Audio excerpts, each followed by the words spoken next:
Breaking news చూస్తున్నాం. నాగర్ కర్నూలు జిల్లాలో దారుణం జరిగింది. భార్యని అతి కిరాతకంగా హతమార్చాడు భర్త. భార్య శ్రావణిని అడవిలోకి తీసుకువెళ్లి కత్తితో పొడిచి పొడిచి చంపాడు భర్త శ్రీశైలం. శ్రావణి మృతదేహం పైన పెట్రోల్ పోసి నిప్పంటించాడు భర్త. అయితే పెద్దకొత్తపల్లి మండలం సాతాపూర్ నల్లమల అడవిలో ఈ నెల 21న ఈ ఘటన చోటు చేసుకుంది. సోమశీలకు వెళ్దామని చెప్పి మార్గ మధ్యలో హత్య చేశాడు భర్త. వివాహేతర సంబంధమే దీనికి గల ప్రధాన కారణం అన్నట్టుగా పెద్ద ఎత్తున ఇప్పుడు అక్కడ చర్చ జరుగుతోంది. మహబూబ్ నగర్ జిల్లా కేంద్రంలో ఉన్నటువంటి ఈ ఇద్దరు దంపతులు సోమశీలకు వెళ్దామని చెప్పి భార్యను తీసుకెళ్లిన భర్త మార్గ మధ్యలోనే తనని అటవీ ప్రాంతంలోకి తీసుకువెళ్లి హతమార్చాడు. కత్తితో పొడిచి పొడిచి చాలా దారుణంగా హతమార్చే ప్రయత్నం చేశాడు. సో పెద్దకొత్తపల్లి పిఎస్లో తర్వాత ఆయనే స్వయంగా వచ్చి లొంగిపోయిన సంఘటన కూడా ఇప్పుడు అందరినీ భయాందోళన గురి చేస్తోంది. భార్యని చంపి భర్తే మళ్ళీ పోలీసులు ఎట నా భార్య నేను చంపానని చెప్పి లొంగిపోయాడట. ఇంతకీ ఏం జరిగిందో ఒకసారి కుటుంబీకులు వాళ్ళ మాటలో విందాం.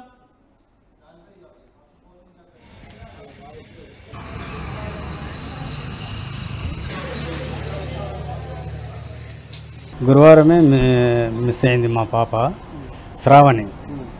అయితే ఆ పిల్లలను ఉదయం పూట బడికి తోలిచ్చి ఇంటికి వచ్చింది. ఇంటికి వచ్చిన తర్వాత శ్రీశైలము అంటే మా అల్లుడు అయితే భార్యకు శ్రావణికి ఫోన్ చేసిండు. శ్రావణికి ఫోన్ చేసి నేను ఇక్కడ ఉన్నా రాపంట చెప్పి ఏదో ఎలా గుడి కన్నా ఎక్కడనో కెమెరాలు లేని సీసీ కెమెరాలు లేనితోనే బండి ఆపుకొని ఫోన్ చేసిండు. అయితే ఈమెను బాగా నమ్మించిండు. సోమశీలకి వెళ్దాము, 20 కిలోమీటర్స్ మాత్రమే ఉన్నాయి, అది వరకు మనము మళ్ళీ పిల్లలతోనికి వస్తాము అంటే చెప్పి ఈ అంబేద్కర్ ఇది కాలనీ ఈ రూమ్ నుండి ఆమె రోడ్డు మీదకి వెళ్ళిపోయి తన భర్తతో కలిసి భర్తను నమ్ముకొని పోయిన తర్వాత మరి వాని లోన లేనిపోని మనస్పర్ధలు పెట్టుకొని దీన్ని చంపేస్తే బాగుంటుంది అనే లెక్క భావన వానిలోన పెట్టుకొని బండి మీద ఎక్కించుకొని పోయిండ్రు. అంటే వీనితో పాటు ఇంకా ఇద్దరు కూడా ఉన్నట్టుగా తెలిసింది.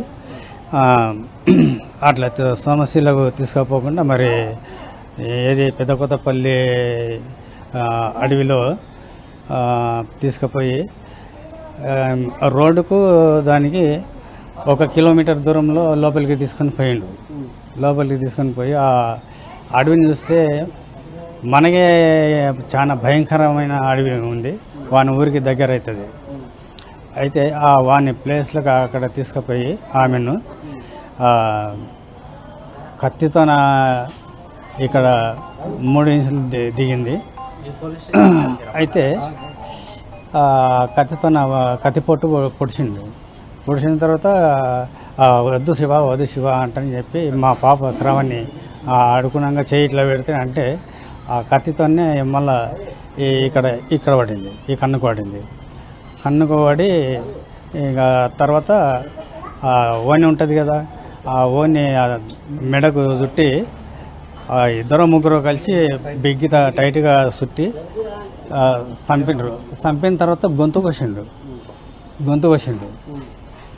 ఈడు వరకు, పూర్తిగా కట్టు కాకుండా ఈడు వరకు సరం కోసి పారేసినాక ఆ డబ్బాల పెట్రోల్ తెచ్చి ఆమె శవం పైన పోసి అంటుపెడితే మేము నిన్న అక్కడ 2 టౌన్లో కంప్లీట్ చేసి కూడా 4-5 రోజులు అవుతుంది.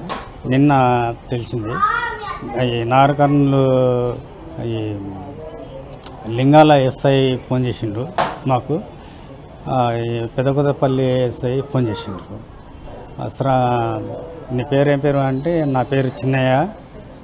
ఏం సార్ అంటే మీ పాప పేరు ఏం పేరు? శ్రావణి. ఏం కావాలి అంటే శ్రావణి నా బిడ్డ. శ్రీశైలం ఏం కావాలంటే నా అల్లుడు సార్ అంటే చెప్పిన. అట్లా చెప్పడం వల్ల శ్రీశైలము మీ బిడ్డను ఈ అడవిలో చంపిండు, రండి మీరైతే రండి అంటే చెప్పిండు. చెప్పిన తర్వాత మేము మళ్ళీ ఇక్కడ మామనారు 2 టౌన్ వెళ్ళి అక్కడ అడిగినాము. అడిగితే పోదాము, మీరు ఇప్పుడు ఏం పోకుండా అందరం కలిసి పోదామంటే చెప్పి సిఐ, ఎస్ఐ, మేడము గారికి, ఏఎస్ఐ మేడము అందరం కలిసి పోయి చూస్తే అతి భయంకరంగా, పూర్తిగా అతి భయంకరంగా ఆ శవం అనేది కనిపించదు. బ్లాక్ అయిపోయి మొత్తము చివరిసారి కూడా నా బిడ్డ ముఖము నేను చూడపోతే కదా అంటే చెప్పి చాలా బాధతో ఉండి మాకు ఇట్లా అయినందుకు వానికి ఏదైనా శిక్ష అనుభవించలేవాడు. మా పాపకు జరిగినది వానికి జరగాల్సిందే. పాప బాబు ఉన్నారు మా శ్రీశైలము శ్రావణికి, వాళ్ళకు న్యాయం చేయగలరని మీడియా వారిని కానీ తెలంగాణ పోలీస్ శాఖ వారిని కానీ అంతా అందరికీ నా యొక్క నమస్కారం. శ్రావణి వాళ్ళ ఓన్ బ్రదరు. ఇప్పుడు వచ్చేసి ఏంటంటే మా చెల్లెలు 21 రోజు గురువారం రోజు తను మా చెల్లెల పిల్లల్ని ఇద్దరిని స్కూల్కి వేసి పంపించి మళ్ళీ రిటర్న్ వచ్చిన తర్వాత మధ్యాహ్నం నుంచి అబ్బాయి దగ్గర నుంచి ఫోన్ వచ్చిందనమాట. శ్రీశైలం దగ్గర నుంచి ఫోన్ వచ్చింది. శ్రీశైలం కాల్ చేసి వీడికి సోమశిలకి వెళ్దాము నువ్వు రా అని చెప్పేసి చెల్లెల్ని పిలిపించుకున్నాడు అనమాట. ఇక్కడ మెయిన్ రోడ్ దాకా పిలిపించుకున్నాడు. బైక్ వేసుకొని వచ్చాడంట. బైక్ వేసుకొని వచ్చి పిలిపించుకొని మా చెల్లెలు 21 రోజు మిస్ అయింది. ఇక ఆమెను తీసుకుని వెళ్ళిపోయాడు. తర్వాత పిల్లలు సాయంత్రం స్కూల్కి వెళ్ళి వచ్చేసరికి ఇంట్లో అమ్మ లేదు అని చెప్పేసి కింద ఓనర్ వాళ్ళకి చెప్పిన తర్వాత 7 అయింది 8 అయింది, అమ్మ రాలేదు. సో అమ్మ రాలేదని చెప్పేసి కింద అరుగుల దగ్గర కూర్చొని ఏడ్చుకుంటా ఉంటే ఓనర్ అంకుల్ పిలుచుకొని ఏమైందంటే అమ్మ లేదని చెప్పి చెప్పాడు. సో మా నాన్నకు కాల్ చేశాడు. మా అంకులు మా నాన్నకు కాల్ చేశాడు. మా నాన్న మళ్ళీ చెల్లెలు లేదంట అని చెప్పేసి ఆయన నాకు కాల్ చేస్తే అదే గురువారం రోజు ఈ అబ్బాయి తీసుకెళ్ళాడు కదా, సాయంత్రం పూట నేను కాల్ చేసిన. ఎంత 8:30-9 గంటలకి కాల్ చేస్తేనో లేదు రవి నా దగ్గరికి ఎవరు రాలేదని చెప్పేసి చెప్పాడు. దాని తర్వాత మళ్ళా రోజు నేను అదే రోజు నైట్ మొత్తం వెతికిపించాను. అదే రోజు నైట్ మొత్తం మా బ్రదర్ ఉంటాడు ఇక్కడ, వెతికిపించాను లేడు. మళ్ళీ వాడిని కాల్ చేస్తే వాడే తీసుకుపోయి వాడే చేసి మళ్ళీ అక్కడుందేమో ఇక్కడుందేమో చూడుంది అని చెప్పేసి మాకి ఉల్టా అంటే రివర్స్ ప్లాన్లో మమ్మల్ని ఆటాడిస్తున్నాను అనమాట. మళ్ళీ ఫ్రైడే రోజు మా చెల్లెలు ఆన్లైన్లోకి 2:30 నుంచి 3 o'clock వరకు ఆన్లైన్లో ఉంది అమ్మాయిది వాట్సాప్లో. అయితే ఏదో నాకు మా చెల్లెలు ఫోటో షేర్ చేసిందా లొకేషన్ షేర్ చేసిందా తెలియదు. బట్ నేను అప్పటికి ఆన్లైన్లో ఉన్నా కానీ చూసుకోలేదన్నమాట. సో నేను చూసుకోద్దామనే లోపలనే నేను చూసుకునేటప్పటికీ ఆ మెసేజ్ డిలీట్ అయి ఉంది. సో నాకు తెలియదు అది ఏం చేసింది ఏమనేది. సో వాడు అప్పటికి మా చెల్లెలు ఏమన్నా షేర్ చేస్తే వాడు చూసి డిలీట్ చేశాడా లేకపోతే వాడు చంపిన తర్వాత ఆ ఫోటో ఏమన్నా పెట్టి నాకు మళ్ళీ డిలీట్ చేశాడో ఏమో తెలియదు. నేను చూసుకునేసరికి అది లేదు. 24th రోజు ఫ్రైడే రోజు వాడు రాలేదనమాట. 22nd రాలేదు. వస్తా అని చెప్పి ఏడున్నావంటే హైదరాబాద్లో ఉన్నా నేను వస్తా అన్నాడు. తర్వాత రాలేదు. సాటర్డే రోజుకి ఇక 1 phone కూడా నాట్ రీచబుల్ అనమాట. సో నాకు అప్పటికి అనుమానం వచ్చి ఇక మా నాన్నకి మా వాళ్ళకి చెప్తే ఇక్కడ 2 టౌన్లో పోలీస్ స్టేషన్లో కంప్లైంట్ చేశాడు. సో మేము నిన్న వెళ్ళాము సండే రోజు. వెళ్ళిన తర్వాత అక్కడ అంటే నాకు సాటర్డే రోజు నైట్ ఫోన్ వచ్చింది పోలీసు వాళ్ళ దగ్గర నుంచి, ఇట్లా చనిపోయింది ఈమె శ్రీశైలము మీ భావన అంటే అవును సార్ అని చెప్పేసి చెప్పాను. పెద్దకొత్తపల్లి నుంచి వచ్చింది నాకు ఫోను.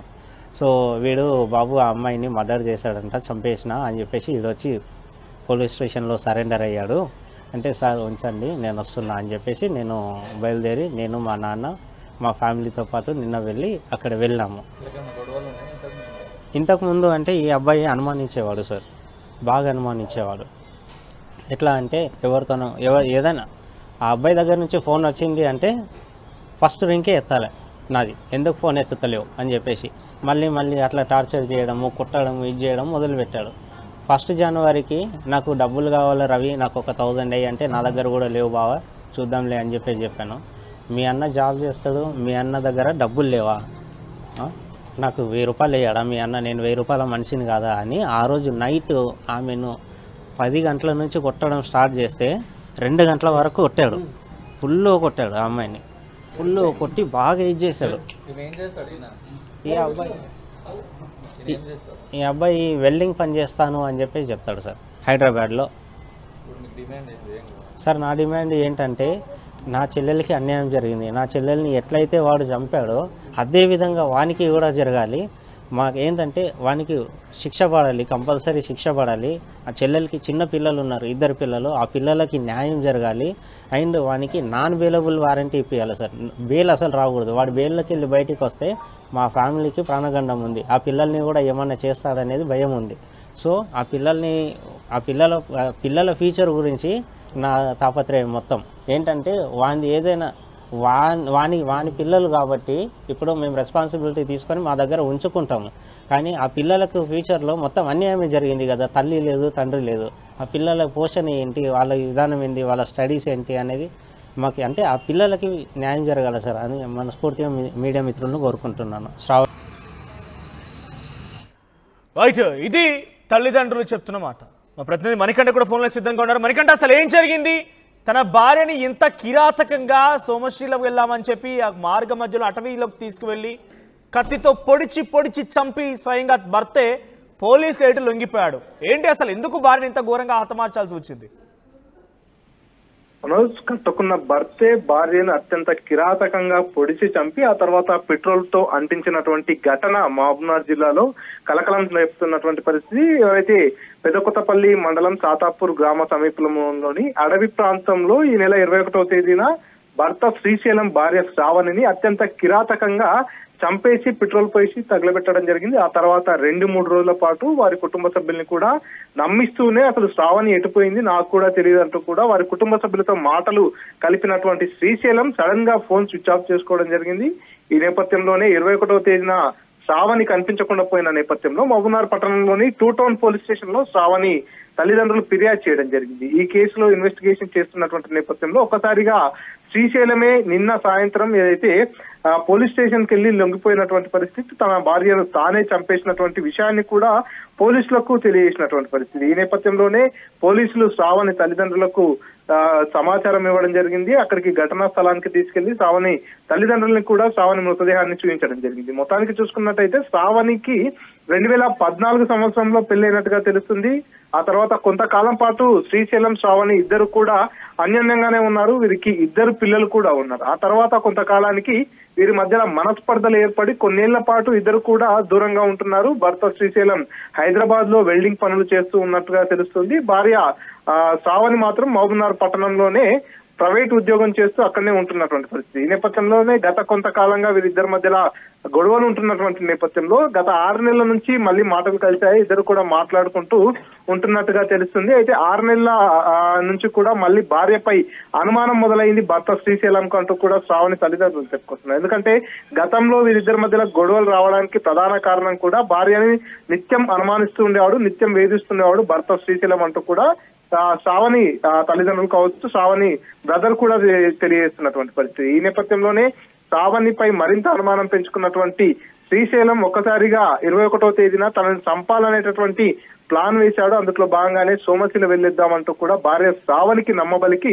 బైక్ తీసుకొచ్చాను, బయట ఉన్నాను, వచ్చేసి అంటూ కూడా కాల్ చేసినటువంటి నేపథ్యంలో శ్రావణి తన ఇంట్లో నుంచి బయటకు వెళ్తున్నటువంటి CCTV ఫుటేజ్ కూడా మనం ఆర్టీవీ స్క్రీన్ పై చూపిస్తున్నటువంటి పరిస్థితి. అయితే శ్రావణి భర్త ఫోన్ చేసినటువంటి నేపథ్యంలోనే భర్తతో బైక్ పై వెళ్లేందుకు అటు సోమశిల వెళ్ళేసి వద్దామని చెప్పి కూడా వెళ్ళడం జరిగింది. ఈ నేపథ్యంలోనే సోమశిల తీసుకెళ్తా అని చెప్పి కొల్లాపూర్ నియోజకవర్గంలో ఉన్నటువంటి పెద్దకొత్తపల్లి మండలం సాతాపూర్ గ్రామ సమీపంలోకి రాగానే ఒక అటవీ ప్రాంతంలోకి తీసుకెళ్లాడు శ్రావణిని భర్త శ్రీశైలం. ఆ తర్వాత తనతో పాటు వెంట తీసుకొచ్చినటువంటి కత్తితో అత్యంత దారుణంగా విచక్షణారహితంగా పొడిచి చంపేశాడు. శ్రావణి చనిపోయిందని చెప్పి ఒక నిర్ధారణకు వచ్చిన తర్వాత శ్రావణి మృతదేహంపై పెట్రోల్ పోసి నిప్పట్టించాడు. ఆ తర్వాత ఎక్కడ కూడా అనుమానం రాకుండా పోలీసులకు చిక్కొద్దనేటటువంటి నెపంతోనే తాను కొంత ఎవరికి అంటపడకుండా కూడా ఉన్నటువంటి పరిస్థితి. ఆ తర్వాత శ్రావణి తల్లిదండ్రులు శ్రీశైలంకు ఫోన్ చేసినా కూడా అవును నాకు కూడా ఫోన్ చేయలేదు, ఎటు వెళ్ళిందో అటువైపు బంధువులను అడగండి, ఇటువైపు బంధువులను అడగండి అంటూ కూడా తనకి ఏది తెలియనట్టుగా కూడా కొంత నటించాడు. అయినప్పటికీ భార్యాభర్తలకు ఇద్దరికి కూడా గొడవలు ఉన్నటువంటి నేపథ్యంలో ఎవరైతే శ్రావణి తల్లిదండ్రులకు శ్రీశైలం పైనే ప్రధానమైనటువంటి అనుమానం కలిగింది. ఆ తర్వాత మరి శ్రీశైలం ఏమనుకున్నాడో ఎలాగైనా పోలీసుల ఇన్వెస్టిగేషన్ లో దొరికిపోతా అనేటటువంటి ఒక అంచనాకు వచ్చినటువంటి శ్రీశైలం తానే వెళ్లేసి పోలీస్ స్టేషన్ లో లొంగిపోయారు. పోలీసుల ఎదుట పెద్దకొత్తపల్లి పిఎస్ లో లొంగిపోయి జరిగిన విషయాన్ని చెప్పి తన భార్యను తానే చంపేశానంటూ కూడా తెలియజేసినటువంటి పరిస్థితి. నాగర్ కర్నూలు జిల్లాలో ఈ ఘటన జరిగినటువంటి నేపథ్యంలో జిల్లా వ్యాప్తంగా కూడా కలకలం రేకెత్తిస్తుంది. నాగర్ కర్నూలు జిల్లా లింగాల మండలం కొత్త రాయవరం గ్రామానికి చెందినటువంటి శ్రీశైలం 2014లో శ్రావణిని పెళ్లి చేసుకున్నాడు. సో శ్రావణి కూడా ఉమ్మడి మహబూబ్నగర్ జిల్లాకు సంబంధించినటువంటి వారే. వీరిద్దరు కూడా పెళ్లి చేసుకున్న తర్వాత 2014 నుంచి కొంతకాలం వరకు అన్యోన్యంగానే ఉన్నారు. నారాయణపేట జిల్లా తన్వాడ మండలం గోటూరు గ్రామానికి చెందినటువంటి శ్రావణిని పెళ్లి చేసుకున్నాడు శ్రీశైలం. సో ఇద్దరి మధ్యలో ఏదైతే అనుమానం కారణంగానే గొడవలు జరిగేవి అనేది ప్రధానంగా మనకు తెలుస్తున్నటువంటి విషయం. ఈ నేపథ్యంలోనే భార్యాభర్తల మధ్య గత కొన్నేళ్ల పాటు కూడా మాటలు లేవు. ఇద్దరు కూడా విడివిడిగా ఉంటున్నారు. భర్త హైదరాబాద్ లో, భార్య మహబూబ్నగర్ లో ఉన్నట్టుగా తెలుస్తుంది. గత 6 నెలల నుంచి కూడా మళ్ళీ వీరిద్దరు మాటలు కలిశాయి. వీరిద్దరు కూడా కొంత కలిసి ఉండేటటువంటి ప్రయత్నం చేస్తున్నారు. అందులో భాగంగానే శ్రావణిని అనుమానిస్తూ గొడవలు కూడా పెట్టుకుంటున్నాడు. ఏదైతే సోమశిల వెళ్దాము అంటూ కూడా చెప్పి నమ్మబలికి తనతో పాటు తీసుకెళ్లి చంపేసైనటువంటి విషయం అయితే వెలుగులోకి వచ్చింది. కానీ శ్రావణి తల్లిదండ్రులు మాత్రం శ్రీశైలం ఒక్కడే ఈ పని చేయలేకుంటారు. శ్రీశైలంకు ఈ హత్యలో మరికొంతమంది సాయం చేస్తుంటారు కాబట్టి లోతుగా విచారణ చేయాలి. శ్రీశైలంతో పాటు ఎవరైతే ఈ మర్డర్ ప్లాన్ లో ఇన్వాల్వ్ అయి ఉన్నారో వారిపై కూడా చట్టపరంగా చర్యలు తీసుకోవాలి. శ్రావణికి 2 పిల్లలు ఉన్నారు కాబట్టి శ్రావణి ఇద్దరి పిల్లల వారి భవిష్యత్తు కోసం కావచ్చు, అదేవిధంగా తమకు న్యాయం జరగాలంటే శ్రీశైలంపై కఠిన చర్యలు తీసుకోవాలి. నాన్ బెయిలబుల్ కేసులు పెట్టాలి. ఎట్టి పరిస్థితుల్లో జైలు నుంచి బయటికి విడవరాదు. అదేవిధంగా అనాథలైపోయినటువంటి 2 పిల్లల్ని కూడా కాపాడాల్సినటువంటి బాధ్యత కూడా ప్రభుత్వం పైన ఉంది. కాబట్టి ఈ కేసును సీరియస్ గా తీసుకొని తమకు న్యాయం చేయాలంటూ శ్రావణి తల్లిదండ్రులు, శ్రావణి సోదరుడు కూడా డిమాండ్ చేస్తున్నటువంటి పరిస్థితి ఉంది. Manoj, right, thank you Manikanta. So మనకు అక్కడ CCTV విజువల్లో కనబడుతున్నటువంటి ఆ విజువల్లో చూస్తే ఇద్దరు కూడా భార్యాభర్తలు ఒకే బైక్ పై వెళ్తూ ఉన్నారు. సో కొన్ని రోజులుగా వారిద్దరి మధ్య విభేదాలు ఉన్నాయి. భార్యాభర్తలు దూరంగా ఉంటున్నారు. భర్త హైదరాబాద్లో పనిచేస్తుండగా భార్య మహబూబ్నగర్లో ఉంటుంది. సో మరి కొన్ని రోజుల క్రితమే వారిద్దరి మధ్య మాటలు కుదిరాయి. కానీ ఏం జరిగిందేమో కానీ అనుమానమే పెనుభూతంగా మారి భార్యని చాలా దారుణంగా కిరాతకంగా చంపిన ఆ భర్త ఆ తర్వాత తానే చంపానని ఒప్పుకొని పోలీసు రేజు లొంగిపోయారు. ఆ విజువల్లో మీరు చూడొచ్చు. బైక్ పైన భార్యని తీసుకుని వెళ్తున్నటువంటి ఆ CCTV విజువల్స్ ఎక్స్క్లూజివ్గా ఆర్టీవీ స్క్రీన్ పై మీరు చూస్తూ ఉన్నారు.